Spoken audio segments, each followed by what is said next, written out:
360 degrees, not linearly, but peripherally. Number three, of course, and this has not changed over the years dramatically, but I think it's changed some, and I want to point this out. The third point clearly is to be an effective communicator once you've identified that group of 360-degree recipients. And as I said, some have stayed the same. Let me give you an example. The great leaders that I know always seem to have the ability to state the needs of the organization with a very clear vision.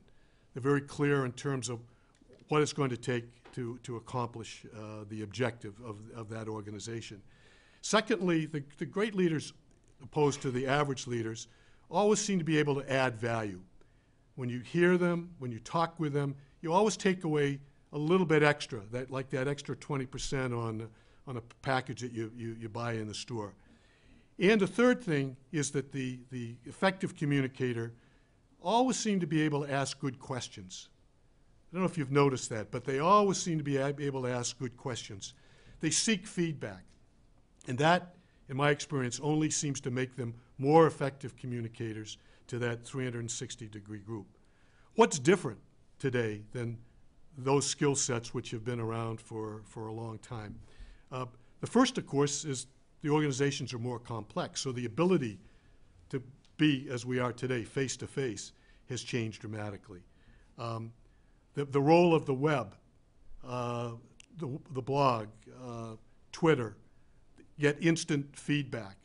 So sometimes, because of the 24/7 and the global aspect, sometimes you're getting responses before you have an opportunity to address other primary groups based on simple time differences. And so the effectiveness as a communicator has stayed the same, perhaps you might say, in substance, but has, I think, changed quite dramatically in style. I can give you an example of that. A couple of years ago, some of you may remember, we introduced a new NBA basketball. It was a synthetic ball rather than a leather ball that had been around, had been thoroughly tested. But by the time we launched that ball, by the time we had told part of the world, we already was on 3 or 4 websites of some of the top players.